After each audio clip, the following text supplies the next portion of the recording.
গণঅভ্যুত্থানের 1 বছর পূর্তিতে বহুল আকাঙ্ক্ষিত জুলাই ঘোষণাপত্র পাঠ করা হয়েছে। আমরা সরকারের এই উদ্যোগকে সাধুবাদ জানাই। একই সাথে জুলাই ঘোষণাপত্র তার ভিতরগত বিষয়গুলো নিয়ে আমরা দীর্ঘ সময় পর্যালোচনা করেছি এবং কিছু বিষয় তা যদি জুলাই ঘোষণাপত্রের মধ্যে উল্লেখ থাকতো তাহলে এই ঘোষণাপত্র আরও পরিপূর্ণ হতে বলে আমাদের মনে হয়। সে বিষয়গুলোই আমরা আপনাদের কাছে এখন উপস্থাপন করব। আমরা গত বছর বৈষম্যবিরোধী ছাত্র আন্দোলনের উদ্যোগে জাতীয় শহীদ মিনারে একত্রিত হয়েছিলাম এবং সেখানে জুলাই ঘোষণাপত্রের বিষয়ে ছাত্র জনতার পক্ষ থেকে দাবি জানানো হয়েছিল।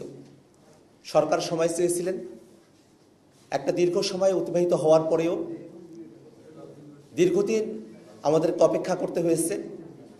সে অপেক্ষার অবশেষে অবসান ঘটেছে গতকাল।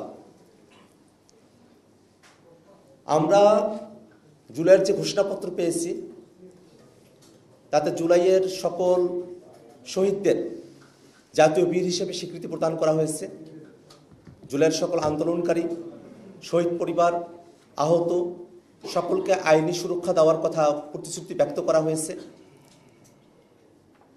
এই ঘোষণাপত্রের মধ্য দিয়ে রাজনৈতিক দলগুলোর তরফে আবারও প্রতিশ্রুতি ব্যক্ত করা হয়েছে যে বাংলাদেশ একটি বৈষম্যহীন, দুর্নীতিমুক্ত, ফেসিবাদ মুক্ত একটি রাষ্ট্র কাঠামো আমরা পাব।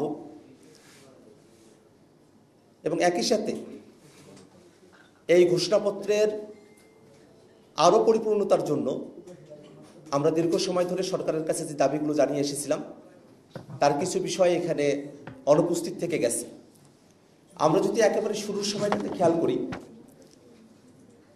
উপনিবেশ বিরোধী লড়াইয়ের কথা বলা হয়েছে, কিন্তু এই ভূখণ্ডের মানুষের উপনিবেশ বিরোধী লড়াইয়ের অন্যতম রেফারেন্স পয়েন্ট 47কে এখানে উল্লেখ করা হয়নি।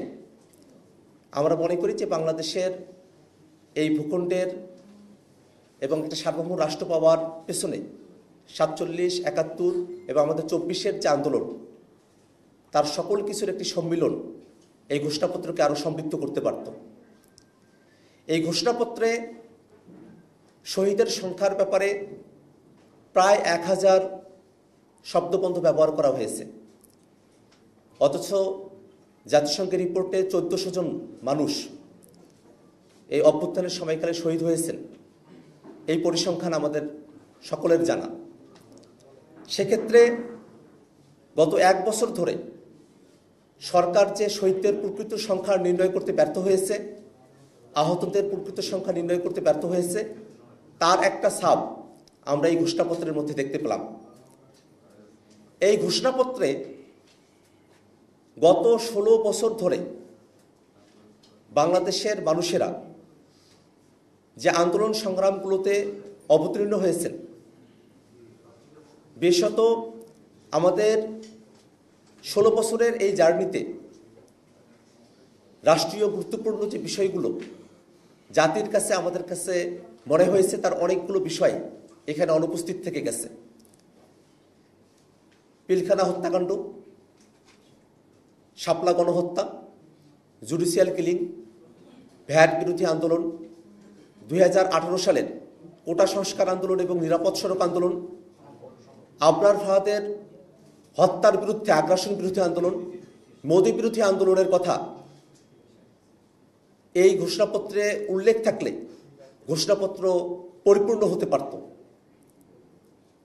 আমরা মনে করি যে গত 16 বছর ধরে বাংলাদেশের মানুষেরা আরও অসংখ্য আন্দোলন সংগ্রাম করেছেন, কিন্তু ইতিহাসের এই পরতে যে ঘটনাগুলো আমাদের জাতীয় জীবনে দীর্ঘমেয়াদী ছাপ রেখে গেছে সেই ঘটনাগুলোর উল্লেখ করা আমাদের জাতির জন্য গর্বের বিষয় হতে পারত। একই সাথে আমরা ঘোষণাপত্রের মধ্য দিয়ে আমাদের সংগ্রামগুলোর আরও ঐতিহাসিক স্বীকৃতি সুনির্দিষ্টভাবে অর্জন করতে সক্ষম হতাম। সবথেকে গুরুত্বপূর্ণ যে বিষয়টা আমাদের কাছে মনে হয়েছে, এই ঘোষণাপত্রের 25 এবং 27 নম্বর পয়েন্টে আয়োজিতব্য নির্বাচনের মধ্য দিয়ে নির্বাচিত সরকারের সংস্কারকৃত সংবিধানে তফসিলে এই ঘোষণাপত্রকে উল্লেখ করার কথা বলা হয়েছে। আমরা জাতীয় নাগরিক পার্টি এনসিপি দীর্ঘ সময় ধরে বাংলাদেশে একটি নতুন সংবিধানের দাবি জানিয়ে আসছি। সে লক্ষ্যে গণপরিষদ নির্বাচনের মধ্য দিয়ে নতুন সংবিধান পুনর্লিখনের দাবি আমরা সরকারের কাছে করে এসেছি। ঐকমত্য কমিশনে রাজনৈতিক দলগুলোর মধ্যে সংস্কারের বিভিন্ন বিষয়বস্তুতে ঐকমত্য তৈরি হয়েছে, কিন্তু এখনো পর্যন্ত সেখানে বাস্তবায়নের পথ কি হবে তা নিয়ে আলোচনা করা হয়নি। সেক্ষেত্রে